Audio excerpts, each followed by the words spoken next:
झालं तुमचं? आता मी जाऊ शकतो पाणी आणायला? होय हो, माझे बोलणे संपले आता. आता जा.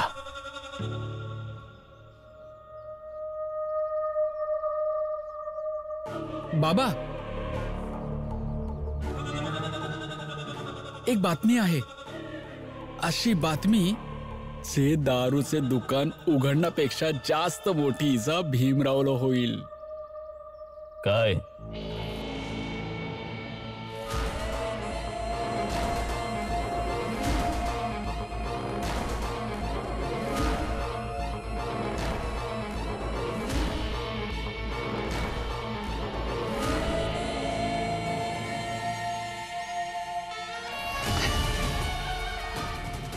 सुंदर, अति सुंदर. आता मजा येणार खेळामध्ये.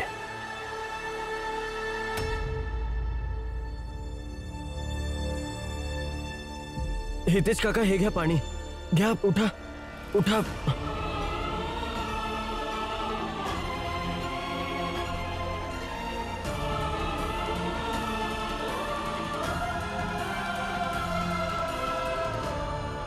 पाज पाज भीमराव. आणि पाणी पाजायला. अरे मरून जाईल. पूर्ण रात्र तडपत होता हा बिचारा. याची काळजी घे. आपल्या चाळीत घेऊन जा. आरामात तू पण चहा पी. याला पण पाज. कारण की एक खूप मोठे वादळ येणार आहे तुझ्यावर आणि तुझ्या चाळीतल्या लोकांवर. तयार रहा भीमराव.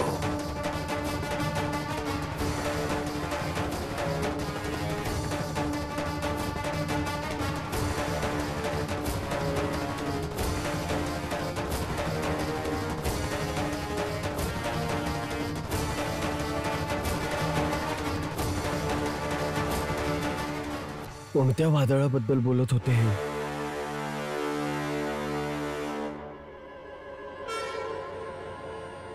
बाबा, ते तिकडं.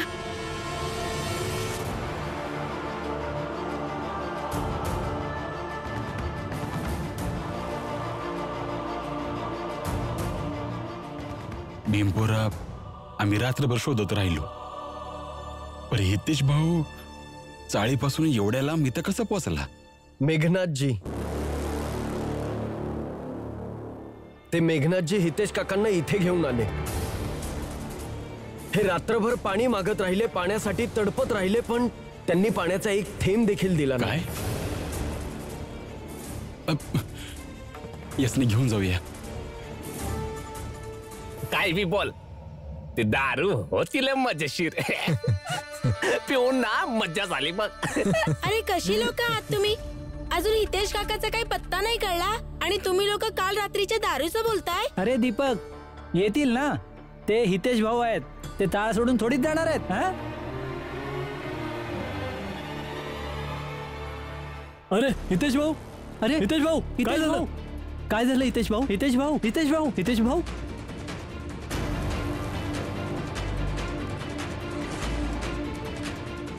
हितेश भाऊ,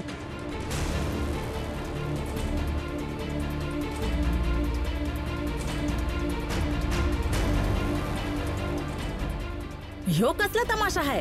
काल रात्री तर लय नाचत उड्या मारत नंदूबाऊच्या हितनं फुलांचा गुच्छ घेऊन गेलं आणि परत आला असं खाटवर ना.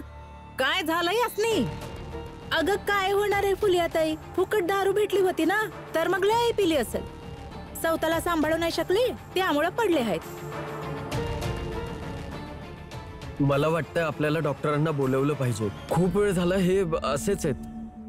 थांबा भीम दादा, एकदा प्रयत्न करूया. यांना शुद्धीत आणायचं. कदाचित शुद्धीत येतील.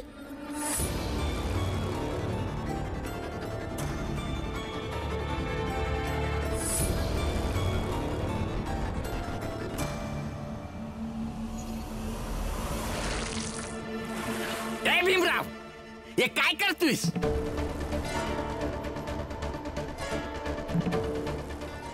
तुझं धाडस कसं झालं? मी भीमराव नाहीये, मी दीपक आहे. दीपक, बोलू दे यांना. यांना फक्त माझ्या नवऱ्याचाच त्रास होतो. बघून त्रास आहे, न बघता त्रास आहे, समजून त्रास आहे, न समजता बी त्रास आहे, होय ना? तवाच तर पाणी तू फेकलंस, पण वरडतात कोणाला? माझ्या नवऱ्याला.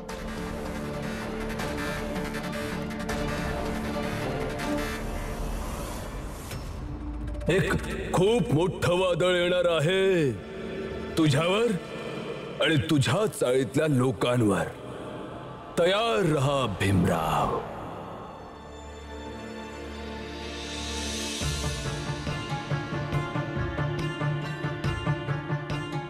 ते कायच नाही बोलणार तुम्हासनी, पण मी आता नक्कीच बोलणार. तुम्ही जर माझ्या नवऱ्याला एक शब्द बोललात तर मी तुम्हासनी 2 शब्द बोलणार. आणि तेच काका, तुम्हासनी माहित बी नाही का तुम्हासनी नशीमध्ये मेघनाथजी आणि त्यांची पोरं किती लांब उचलून घेऊन गेली होती. तुम्ही पूर्ण रात्र पाणी पाणी वरडत होता. माझ्या नवऱ्यानं तुम्हाला पाणी पाजलं आणि बाबा आणि माझा नवराच तुम्हाला घेऊन आलाय, नाहीतर तुम्ही तिकडेच असता.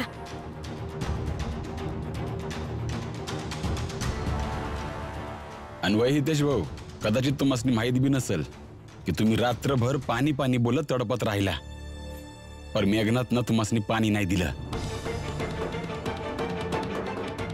आणि तुम्हाला इथे घेऊन आलो तर भीम डॉक्टरांनी बोलवायचं बोलत होता, ते बी तुमच्यासाठी. आणि तुम्ही हितेश काका, कवा तरी भीमसाठी आपली दृष्टी बदलून बघा. कदाचित भीम तुम्हाला समजेल.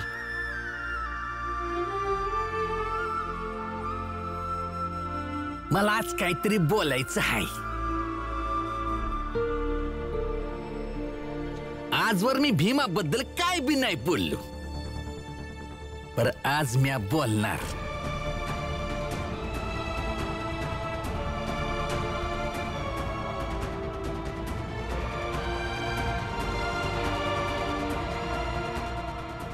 काय बोलणार आहात हितेश भाऊ? हेच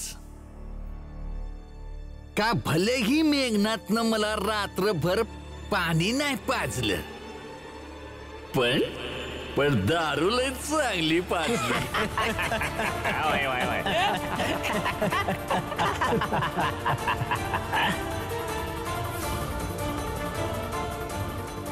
हीच अपेक्षा होती हितेश काका. पूर्ण जगात म्हण आहे की पाणीच जीवन आहे, आणि जर विरोध भीम भाऊचा करायचा असेल तर दारू पाण्यावर भारी पडल. माझ्या बोलण्यानं तुमच्या समजांचा विचार करणं बंद तर नाही करणार. त्यामुळे तुम्हासनी जे करायचे ते करा, आम्हासनी जे करायचे ते आम्ही करू.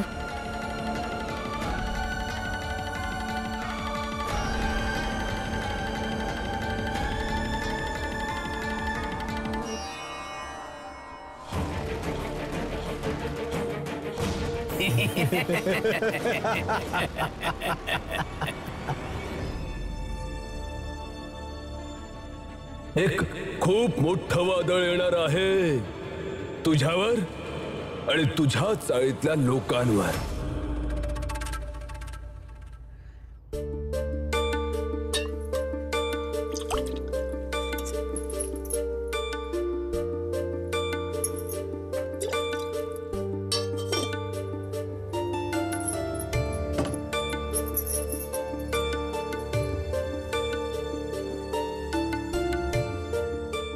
आता काय विचार करताय? आता काय बी विचार करू नका, झोपा. रात्रभर तुम्ही हितेश काकांना शोधत होता, झोपा. मी हा विचार करतोय रमा की मेघनाथजी असं का बोलले. असं कोणतं वादळ येणार आहे, काय होणार आहे.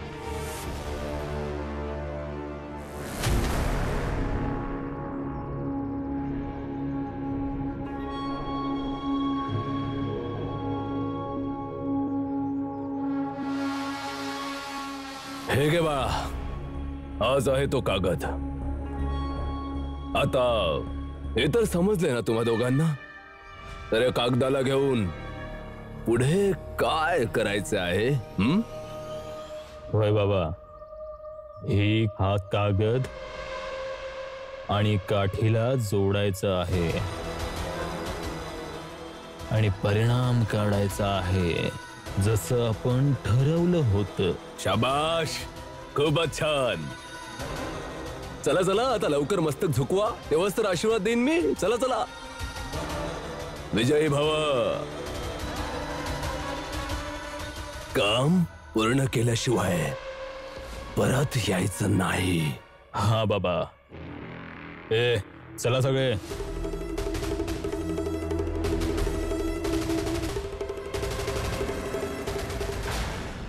झोपा तुम्ही. आणि तसं बी तुमच्या आयुष्यात रोज नवी अडचणी येत असती. ती काय वादळापरीस कमी आहे का? झोपा. आओ झोपा.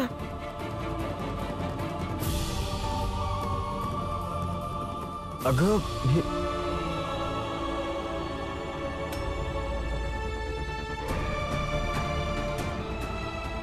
हे झोपा.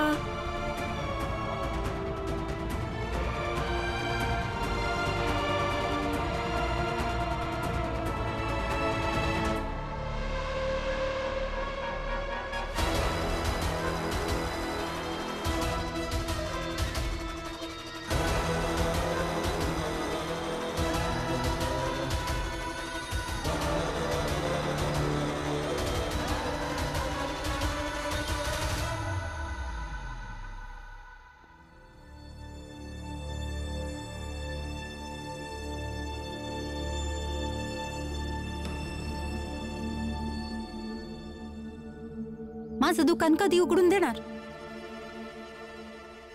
जिजाबाई, काय चाललंय हे? एकच गोष्ट सतत सतत बोलत आहे, दुकान दुकान दुकान. येळ बघून तर बोलत जा ना. मी येळ बघून बोलू? अव दीदी, येळ बघून तर तू असली बोलणं आणि बसलं बी पाहिजे. चाय मिळाली आहे ना तर नवरा बायकोच्या मधून बाजूला पडलं पाहिजे. पर तुम्ही तर अजून बसलाच हाय. जिजाबाई, अशा प्रकारची बदनामी परत परत ऐकून घेणार नाही. ठीक आहे जिजाबाई, तू बोलत आहेस तर मी जाते. खरंच ही जागा माझ्यासाठी नाही आहे, पर या घरातली प्रत्येक जागा मी तुला व्यवस्थित समजवेन.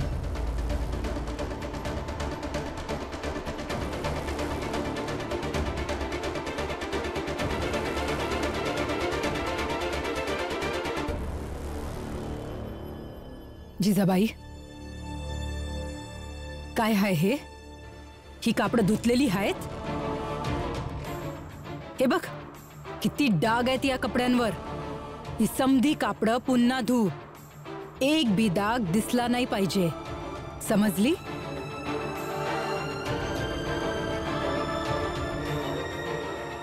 काय बघत काय बसलीस? मोठी ननद आहे मी, अन मोठी ननद सासू सारखी असती. ती सुनेकडनं काम करवून घेऊच शकते ना. ही सगळी कापडं साफ झाली पाहिजे, समजली?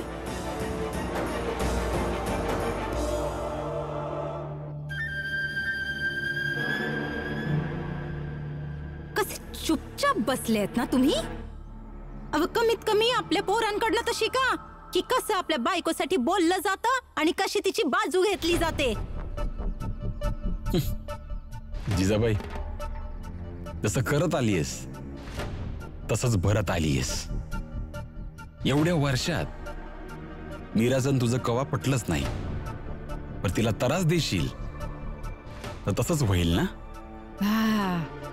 हे एक चांगलंय. ज्याला जे बनायचं असतं ते बनत राहतो.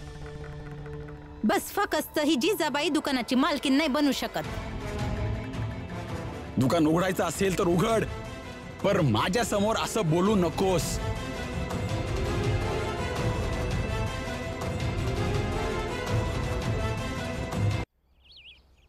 ए चाळीतल्यांनो, बाहेर या सगळे.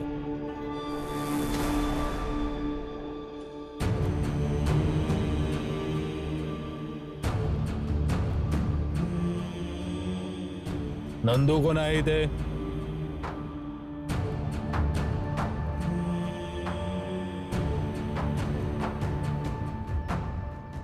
अरे सांगा ना, नंदू कोण आहे? मालक, मी आहे नंदू, ज्यांनी तुम्हासनी फुलं दिली होती. तर आता तुझ्या घराचा अर्धा हिस्साही दे.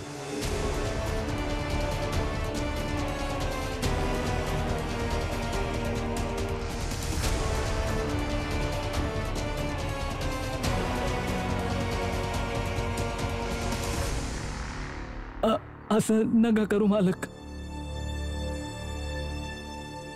मालक, या चाळीत फक्त एकच असा माणूस आहे ज्याचं स्वतःचं घर आहे. तुम्ही ते बी हिरावून घेणार आहात? असं नका करू मालक. हो, आणि अशा काठीच्या बळावर तुम्ही त्यांचं घर हिरावून नाही घेऊ शकत.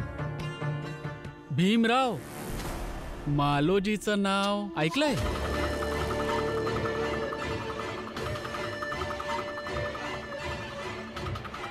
मालक, त्यो माझा लहान भाव आहे. हो, ह्याच चाळीत राहत होते. ह्या सर्वांचे मित्र होते, पण एके दिवशी चाळ सोडून निघून गेले. आत्ता आला. हा कागद वाच. तुझ्या वडिलांनी जी खोली तुम्हा दोघां भावांच्या नावावर केली होती, त्यांच्या मधला अर्धा हिस्सा आता आमचा आहे.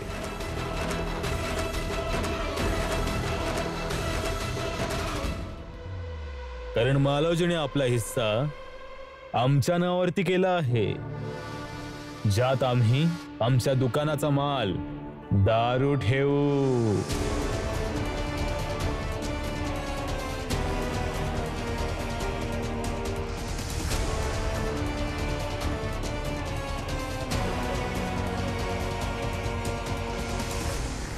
नाही, हे योग्य नाहीये. असं कोणाच्याही घरात आमच्या चाळीत तुम्ही दारू नाही ठेवू शकत. हा कागद वाच. त्याने जर विकून टाकलीये तर तू कोण आहेस मध्ये थांबवणारा?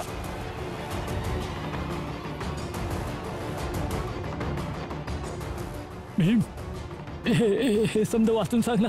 हे जे काय बोलतायत ते खरं आहे? आम्हासनी तर वाचा येत नाही, तू तरी वाचून सांग ना.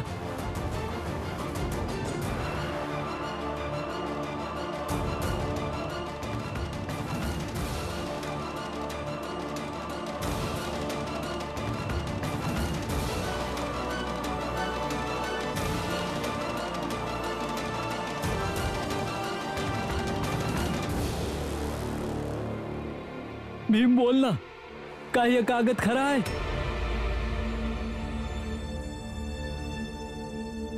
भीम, भीम, अरे काहीतरी बोल. ही जी माणसं बोलतात ते खरं आहे का?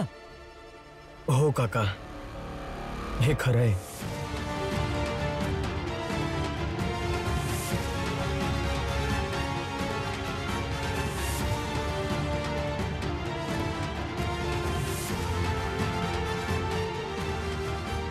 म्या नाही मानत या कागदाला. मालोजीला सांग माझ्याशी येऊन बोल म्हणावा. असंच आमासनी सोडून गेला आणि एवढ्या वर्षानंतर येऊन इथं आपला हिस्सा मागल तर काय आम्ही देणार आहोत? अरे बघताय काय, खाली करायचं घर. थांबा. कोणाचंही घर जबरदस्तीने रिकामं करणं योग्य नाहीये. कदाचित तू लक्षपूर्वक ऐकलं नाहीस. घर नाही, अर्ध घर रिकामी करत आहे.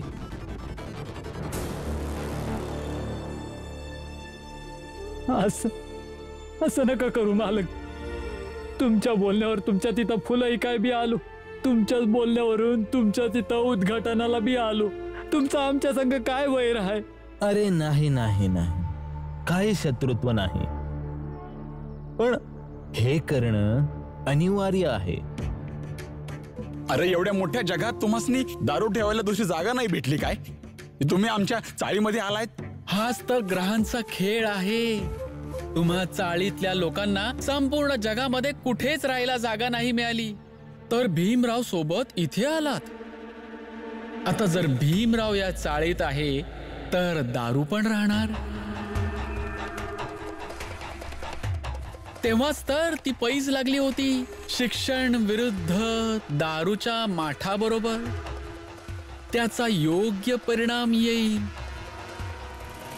आणि भीमराव जेव्हा आपल्या लोकांच्या समोर आपलीच पैस हरेल तर सर्वांना लक्षात राहील, या लोकांना पण, आम्हाला पण, भीमरावला पण आणि त्याच्या बायकोला रमाला पण